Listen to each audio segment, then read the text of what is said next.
Price the Lord. நான் உங்கள் brother Stephen. நீங்கள் நல்லா இருப்பீங்க, நீங்கள் சுகமாக இருப்பீங்க, நீங்கள் குடும்பத்தோடு சம்பூர்ணமாக வாழ்வீர்களாக. ஆண்டவரும் அருமை போதகர் ரட்சகருமான இயேசு கிறிஸ்துடைய இனிய நாமத்தினாலே, இந்த நாளிலே கர்த்தருடைய நாமத்தினாலே நான் உங்களை ஆசீர்வதிக்கிறேன். நீங்கள் ஆசீர்வாதமாக இருப்பீர்களாக. அல்லேலூயா. தேவ பிள்ளைகளே, நம்ம தொடர்ந்து தேவன் கொடுத்த தன் வாயினால் பேசி தன் விரலினால் எழுதின 10 கற்பனைகளை குறித்து நாம் தியானித்து கொண்டு வருகிறோம். அந்த 10 கற்பனையை ஒரு கிறிஸ்தவன் கடைபிடிப்பானால் அவன் வாழ்க்கையில் மிகவும் முன்னேறி விடுவான். அவன் பரிசுத்தமாக கூட வாழ அவனுக்கு கர்த்தர் கிருபை செய்வார். 10 கற்பனையின்படி எவன் நடக்கிறானோ அவன் தான் இயேசுடைய நாமத்தை உயர்த்த முடியும். அவன் தான் பரலோக வாசியாக வாழ முடியும். அவனுடைய சந்ததியும் பரிசுத்தமாக காணப்படும். அந்த 10 கற்பனைகளை கட்டளையில் ஒன்று கைவிட்டால் கூட அவன் வாழ்வதற்கு லாக்கியற்றவன். ஏன் இந்த பூலோகத்தில் வாழ்வதற்கு அவன் லாக்கியற்றவனாக போய்விடுகிறான். அவன் எல்லாரும் பரிசுத்தமாக வாழணும், தன்னை தொழுது கொள்ளுகிற மக்கள் ஆவியோடு உண்மையோடு இருக்க வேண்டும் என்பதற்காக தான் கர்த்தர் தன்னுடைய சிந்தையினாலே, தன்னுடைய செயலினாலே, தன்னுடைய எண்ணத்தினாலே, அறிவினாலே அந்த 10 கற்பனையாக கட்டளையை கொடுத்தார்.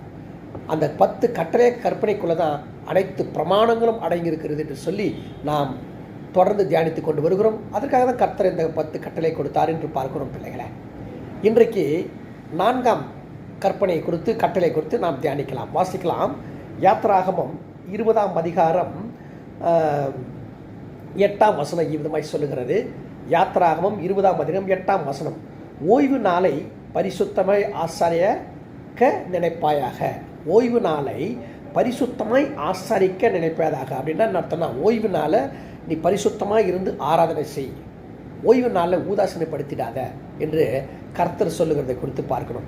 அது மாத்திரமல்ல, அங்கே சொல்லப்பட்டிருக்குது பாருங்கள், 9ஆம் வசனத்தில் 6 நாளில் நீ வேலை செய்து உன் கிரியைகளாம் நடப்பிப்பையாக. அதாவது 6 நாளில் நீ வேலை செய்து உன் குடும்பத்துக்கு தேவையான யாவனையும் கர்த்தர் சம்பாதித்துக் கொள்வியாக. உன்னுடைய உலக வாழ்க்கையில் என்னென்ன உன் வாழ்க்கைக்கு தேவையோ அதெல்லாம் சம்பாதித்துக்கொள்.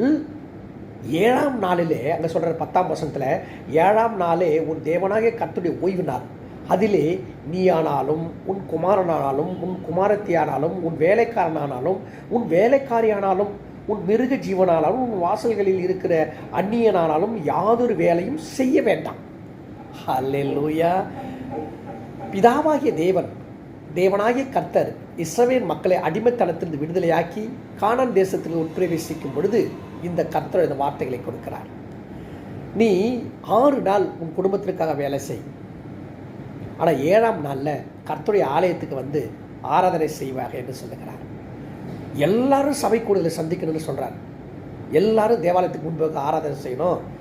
உன் மனைவி, பிள்ளைகள், பேர பிள்ளைகள், நீ அடிமையாக வாங்கப்பட்ட ஆட்கள் எல்லாரும், உன் வேலைக்காரர் யாவரும் உன் வீட்டில் இருக்கக்கூடாது, எல்லாம் தேவாலயத்துக்கு வந்து தேவனோட நாமத்தை உயர்த்தப்பட வேண்டும் என்று சொல்லுகிறார். அதுக்காக தான் இந்த கட்டளை பாருங்கள், நல்லா கவனிங்க. ஏன்னு சொன்னால் நல்லா படிக்கல, கர்த்தர் 6 நாளுக்குள்ளே வானத்தையும் பூமியும் சமுத்திரத்தையும் அவைகளோ எல்லாவற்றையும் உண்டாக்கி 7ஆம் நாளிலே ஓய்ந்திருந்தார். ஆகையால் கர்த்தர் ஓய்வு நாளை ஆசீர்வதித்து அதை பரிசுத்தமாக்கினார். ஏன் கர்த்தர் இவ்வளோ ஸ்ட்ராங்காக சொல்கிறாரு? ஓய்வு நாளை நீ பரிசுத்தமாக ஆசாரிப்பாக்கன்னு ஏன் சொன்னார்? ஓய்வு நாளை பரிசுத்தமாக்கினார் என்று சொல்லப்பட்டிருக்குது. அதனால தான் ஓய்வு நாளை பரிசுத்தமாக ஆசாரிக்க நினைப்பாயாக. அதாவது ஆதியாகமத்தில் 2ஆம் அதிகாரத்தில் வாசிக்கிறோம் பாருங்களேன். 2ஆம் அதிகாரத்தில் 2லேருந்து 3 வரைக்கும் வாசிக்கிறேன். ஆதியாகமம் 2ஆம் அதிகாரம். தேவன் தாம் செய்த தம்முடைய கிரியையை 7ஆம் நாளில் நிறைவேற்றி தாம் உண்டாக்கின தம்முடைய கிரியைகள் எல்லாம் முடித்த பின்பு 7ஆம் நாளிலே ஓய்ந்திருந்தார். ஒரு அல்லேலூயா சொல்லலாமா? தேவன் தாம் சிருஷ்டித்து உண்டு பண்ணின தம்முடைய கிரியைகள் எல்லாம் முடித்த பின்பு அதிலே ஓய்ந்திருந்தபடியால் தேவன் 7ஆம் நாளை ஆசீர்வதித்து அதை பரிசுத்தமாக்கினார். என்ன சொல்ல வருகிறார் ஆவியானவர் என்று சொன்னார்? பிள்ளைகளை, கர்த்தர் 6 நாளுக்குள்ளே உலகத்தை உண்டாக்கி எல்லாவற்றையும் உண்டாக்கி 7ஆம் நாளிலே உட்கார்ந்து அதை ரசித்து பார்த்தாராம். எப்படி பார்த்தார்னா, 7 நாளில் 6 நாளில் எல்லாவற்றையும் உண்டாக்கிச்சு, 7ஆம் நாளில் ஓய்ந்திருந்தார், உட்கார்ந்து பார்த்து கொண்டிருந்தார்னு என்ன அர்த்தம்னா, அவர் செய்த படைப்பெல்லாம் எப்படி ஒர்க் ஆகுது, எப்படி வேலை செய்து கொண்டிருக்குது. இப்போ உதாரணத்துக்கு சந்திரனை எடுத்துக்கொள்ளுங்கள், அது ஒளி கொடுக்கிறது. சூரியன் எடுத்துங்கள், அதுவும் ஒளி கொடுக்கிறது. அப்போ ஆறு, மலை, காடுகள், அவர் படைத்த மீன், அக்ரிணைகள், வானத்தில் உள்ளகள், பூமியில் எல்லாம் எவ்விதமாக செயல்படுகிறது. ரெண்டாவது, அது என்னெல்லாம் செய்து கொண்டு இருக்கிறது என்று சொல்லி பிதாவாக தேவன் கண்டுகளித்துக் கொண்டிருந்தாராம். கண்டுகளிக்கிறது மாத்திரமல்ல, அதை பரிசுத்தப்படுத்தினார். அப்போ ஓய்வு நாள் என்பது என்ன? அதுக்கடுத்து ப்ரொடக்ஷன் நடக்குது பாருங்க, கிரியை. தேவன் படைப்பாளி படைத்து விட்டார். அந்த படைத்து முடிச்சுட்டு ஓய்ந்திருந்து பார்க்கிற இதெல்லாம் எப்படியெல்லாம் வேலை செய்து கொண்டிருக்கிறது, எப்படியெல்லாம் நடந்து கொண்டிருக்கிறது, தனக்கு கொடுக்கப்பட்ட வேலையை அது செய்து கொண்டிருக்கிறார் என்று சொல்லி உட்கார்ந்து ஓய்ந்திருந்து பார்த்தாராம். ஓய்ந்திருந்து பார்த்ததுமல்ல, அதை அனுசரியுங்கள், அதை ஆசீர்வதித்து அதை பரிசுத்தப்படுத்தினார். அப்போ ஓய்வு நாளுக்கு இன்னொரு பேர் பரிசுத்த நாள். ஓய்வு நாளுக்கு இன்னொரு பேர் என்ன? பரிசுத்தம் என்ற அர்த்தம். தேவ பிள்ளைகளை, இன்றைக்கு ஆராதனைக்கு கடந்து போகிற நம்ம எதுக்காக கடந்து போகிறோம்? பரிசுத்த தேவனை, பரிசுத்தமாகப்பட்ட நம்மை அவரை ஆராதிக்கும்படியாக போகிறோம். அதாவது ஓய்வு நாள் என்பது என்ன? ஓய்வு நாள் என்பது தேவனின் படைப்பின் முழுமையை அடைந்த நாள். தேவன் 6 நாட்களை படைத்து 7ஆம் நாளில் ஓய்ந்திருந்தார், முழுமையாக்கினார். அதாவது தேவனுடைய அந்த அவர் படைத்த படைப்பாட்டு தேவன் அந்த 6ஆம் நாள் 7ஆம் நாளில் மகிழ்ந்தாராம். அதுக்கு பேர் ஓய்ந்திருந்தார் என்ற அர்த்தம். இன்னொரு இடத்துல சொல்லப்பட்டிருக்குது, தேவன் பூரிப்படைந்தார்னு சொல்லப்பட்டிருக்குது. யாத்திராகமத்தில் 31ஆம் அதிகாரத்தில் மோசே எழுதும்போது விதமாய் சொல்லுகிறார். யாத்திராகமத்தில் 31ஆம் அதிகாரம் 17 வாசிக்கிறேன். அது என்றைக்கும் எனக்கும் இஸ்ரவேலுக்கு புத்திரக்கும் அடையாளமாக இருக்கும். 6 நாளுக்குள்ளே கர்த்தர் வானத்தை பூமி உண்டாக்கி 7ஆம் நாளில் ஓய்ந்திருந்து பூரித்தார் என்றார். அப்போ தேவன் தன்னுடைய படைப்பு பார்த்து பூரித்தாராம், சந்தோஷப்பட்டார், முழுமையடைஞ்சார். அதுக்கு பேர் ஓய்வு நாள். அதை பரிசுத்தமாக நீங்கள் ஆசாரிக்கப்பட வேண்டும் என்று சொல்லி கர்த்தர் விரும்பி யாத்திராகமத்தில் இந்த இஸ்ரவேல் மக்களுக்கு இந்த ஓய்வு நாளை மிகவும் ஆசாரிக்க வேண்டும், பரிசுத்தமாக அதை அனுசரிக்க வேண்டும் என்று சொல்லி தேவன் கட்டளையிட்டதை குறித்து பார்க்கிறோம். பார்த்தீங்களா பிள்ளைகளை, தேவன் நம்மளை படைத்து நம்மளை பார்த்து பூரித்தாராம், மகிழ்ச்சி அடைந்தாராம், சந்தோஷப்பட்டாராம். என்னுடைய கிரியை முழுமையடைந்ததுன்னு சொல்லி, தேவனுடைய கிரியைகள் இந்த பூலகத்தில் முழுமையடைந்ததுன்னு சொல்லி சந்தோஷப்பட்டார் என்று சொல்லப்பட்ட வார்த்தையை நம்ம பார்க்கிறோம். அதனால தான் பரிசுத்தன்றது மிக முக்கியம். உலகத்தில் யாருக்கும் கிடைக்காதது நமக்கு தான் பரிசுத்தம் கிடைச்சிருப்பாங்க. லேவியாகம புத்தகத்தில் நம்மளை பரிசுத்தம் என்றே சொல்லப்பட்டிருக்கிறது. லேவியாகமம் 19ஆம் அதிகாரத்தில் 2ஆம் வசனம் வாசிக்கிறேன். இஸ்ரவேல் புத்திரர் சபை அனைத்தோடும் சொல்ல வேண்டியது என்னவென்றால், உங்கள் தேவனாக கர்த்தராகிய நான் பரிசுத்தர், ஆகையால் நீங்களும் பரிசுத்தராயிருங்கள். ஒரு அலையிலையா செல்லாம் தேவ பிள்ளைகளை, எவ்வளோ அருமையான வார்த்தை பாருங்கள். அது மாத்திரமல்ல, யாத்திராகமத்தில் அங்கே மன்னிச்சுக்க லேவியாகமம் 20ஆம் அதிகாரம் 24ஆம் வசனம் விதமாக சொல்லுது, கர்த்தராகிய நான் பரிசுத்தராக இருக்கிறபடினால நீங்களும் எனக்கேற்ற பரிசுத்தராக இருப்பீர்களாக, நீங்கள் என்னுடையதாக இருக்கும்படிக்கு உங்களை மற்ற ஜனங்களில் பிரித்தெடுத்தேன். அல்லேலூயா. தேவன் நம்மளை படைத்து சந்தோஷப்பட்டான்னு முதல்ல பார்க்கணும். ரெண்டாவது, நான் பரிசுத்தர், நீங்களும் எனக்கு பரிசுத்தராக இருக்கணும்னு சொல்கிறார். 1 பேதுருவில் 1ஆம் அதிகாரம் 15-16 விதமாக சொல்லுவது, நம்முடைய நடக்கையெல்லாம் நம்ம பரிசுத்தராக இருக்கணும். ஏன்னா பரிசுத்த தேவனை நம்ம ஆராதிக்க போகிறோம். அதுக்கென்று ஒரு நாளை ஒதுக்கி நம்ம இன்றைக்கு உலக வழக்கின்படியே பிதாக்கள் செய்த வழக்கின்படியே பரிசுத்த ஓய்வு நாள் ஞாயிற்றுக்கிழமை கர்த்தரை ஆராதிக்கணும். எப்படி ஆராதிக்கணும்?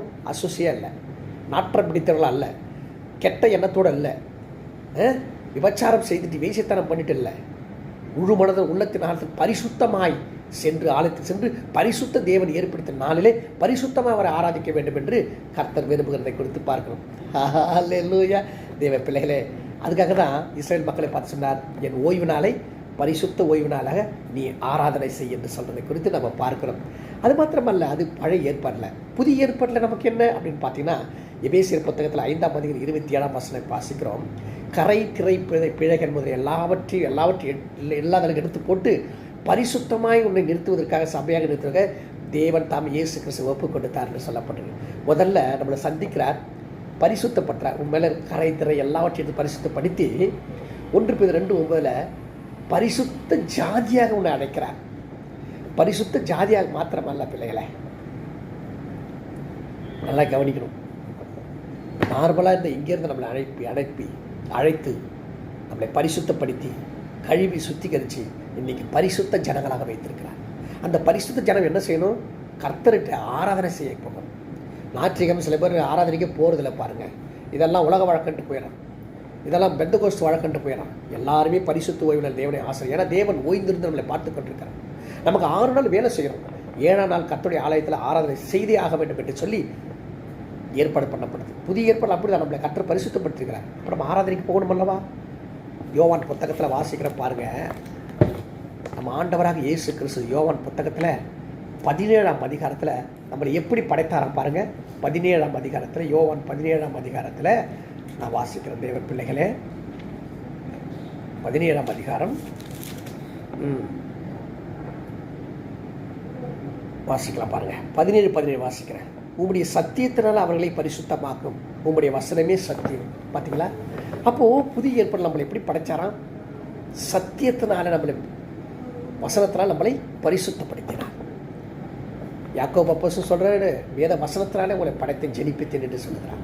ஆக தேவனுக்கு பிரியமான பிள்ளைகளை நன்றாக கவனிங்க. அப்போ பரிசுத்த ஓய்வினால் நம்ம மிக கண்ணியத்தோடும் மிக பரிசுத்தோடும் நம்ம, ஏன்னா நாம் எல்லோரும் பரிசுத்தர். உதாரணத்துக்கு ஒன்று சொல்லுகிறேன். யாத்திராகம் புத்தகத்தில் பழைய ஏற்பாட்டில் தேவாலயத்தில் பனிமுட்டுகள்னு சொல்கிறாங்க. பனிமுட்டுகள் என்று சொன்னால் தேவனை ஆராதிக்கிற பொருட்கள். அதாவது குத்து விளக்கு, மேஜை, பெட்டி, அப்பம் வைக்கிற மேஜை, பரிசுத்த ஸ்தலம், மகா பரிசுத்த ஸ்தலம், இதெல்லாம் அவரை ஆராதிக்கிற இடம். அந்த ஆராதிக்கிற அந்த பொருட்களை ஒலிவ எண்ணெயை கொண்டு, பரிசுத்த எண்ணெயை கொண்டு பரிசுத்தப்படுத்துவாங்களாம். பரிசுத்தமாக இருந்தால் தான் தேவனை ஆராதிக்க முடியும் பழைய ஏற்பாட்டில். புதிய ஏற்பாட்டில் அப்படியே நாம் தான் 1 கொரிந்தியர் 3:11 தேவனுடைய ஆலயம். அப்போ ஆலயம்னு சொன்னால் உள்ளே இருக்கிற இருதயம் தான் நம்ம தேவனுடைய ஆலயம். அப்போ வெளியிற கை கால் எல்லாமே, வாய், முகம், அந்த ஐம்புலன்கள் எல்லாமே தேவன் படைத்த பனிமுட்டை தேவனை ஆராதிக்க. உதாரணத்துக்கு வாய் தேவனை துதிக்கணும், கரம் தேவனை கரத்தை தட்டி நோக்கி ஜெபம் பண்ணணும், காது நல்ல வார்த்தைகளை கேட்கணும், கண் வேதத்தை பார்க்கணும். இதெல்லாம் பனிமுட்டு, கர்த்தரை ஆராதிக்கிற பனிமுட்டு. அப்படி இருக்கும் பொழுது நம்ம எல்லாமே பரிசுத்தமாய் காணப்பட வேண்டும்னா கர்த்தர் விரும்புகிறதை கொடுத்து பார்க்கணும் பிள்ளைகளை. அது மாத்திரமில்லை தேவ பிள்ளைகளை, எதுக்காக ஆலயத்துக்கு போகிறோம்? பழைய ஏற்பாடாக இருக்கட்டும், புதிய ஏற்பாடாக இருக்கட்டும், எதுக்காக ஆலயத்துக்கு போகிறோம் என்று சொல்லி சங்கீத புத்தகத்தில் நான் ஒரு பகுதி எடுத்து உங்களுக்கு காண்பிக்கிறேன். சங்கீதம் 96ஆம் சங்கீதத்தில் பாருங்கள், 1ஆம் வசனம், கர்த்தருக்கு புதுப்பாட்டை பாடுங்கள், பூமியின் குடியிலே எல்லோரும் கர்த்தரை பாடுங்கள். எதுக்கு ஆலயத்துக்கு போகிறோம்? கர்த்தரை துதித்து ஆராதிக்கு, பரிசுத்த ஓய்வு நாளை உண்டாக்கிறவரை ஆராதிக்க போகிறோம். 2வது பாருங்கள், கர்த்தரை பாடி அவருடைய நாமத்தை ஸ்தோத்தரித்து நாளுக்கு நாள் அவருடைய ரட்சிப்பை சுவிசேஷம் அறிவிங்கள். 3வது, ஜாதிகளுக்குள்ளே அவருடைய மகிமையும் சகல ஜனங்களுக்குள்ளே அவருடைய அதிசயங்களை விவரித்து சொல்லுங்கள். அப்போ ஆலயத்துக்குள்ளே எதுக்கு நம்ம போகிறோம்? அவருடைய மகிமை விவரித்து சொல்லுவோம். 6 நாட்களில் கர்த்தர் நம்ம வானத்தை வந்து உண்டாக்கினார், 6ஆம் நாட்டில் உண்டாக்கி 7ஆம் நாள் ஓய்ந்திருந்தார்னு சொல்கிறதுக்காக தான் நம்ம ஆலயத்துக்கு போகிறோம். அது மாத்திரம் அல்ல, அங்கே பாருங்கள், மகிமையும் கனமும் அவர் சமூகத்தில் இருக்கிறது, வல்லமையும் மகத்துவம் அவர் பரிசுத்த ஸ்தலத்தில் இருக்கிறது. பரிசுத்த அலங்காரத்துடைய கர்த்தரை தொழுது கொள்ளுங்கள், பூலோகத்தரை நீங்கள் யாவரும் கர்த்தருக்கு முன்பாக நடுங்குங்கள். கர்த்தர் ராஜரிகம் பண்ணுகிறார், ஆகையால் பூச்சக்கரம் அசையாதபடிக்கு உறுதிப்பட்டிருக்கும். அவர் ஜனங்களின் நிதானமாக நியாயத்திற்கு நிற்பார் என்று ஜாதிகளுக்குள்ளே சொல்லுங்கள். அல்லேலூயா. இதுக்காக தான் நம்ம ஆலயத்துக்கு போகிறோம். எபிரேயர் 10:24 வாசிக்கிறோம். சபைக்குள்ள விட்டுவிடாத பிள்ளைக்கு ஒரு கவனித்து புத்தி சொல்வதற்காக நம்ம தேவாலயத்துக்கு போகிறோம் பிள்ளைகளை. அதான் கர்த்தர் சொல்கிறாரு, அப்படி தேவாலயத்துக்கு வர நீங்கள் பரிசுத்த ஓய்வு நாளை நிச்சயமாக கடைபிடிக்க வேண்டும் என்பதற்காக பழைய ஏற்பாடு மட்டும் புதிய ஏற்பாடு நம்ம கட்டளையாக இருக்குது. எனவே குடும்பமாக தேவாலயத்துக்கு போங்க, கர்த்தருடைய மகிமையும் அவருடைய வல்லமையும் அவருடைய நாமத்தையும் உயர்த்துங்கள். கர்த்தரை உங்களை ஆசீர்வதிப்பாராக. God bless you. Praise the Lord.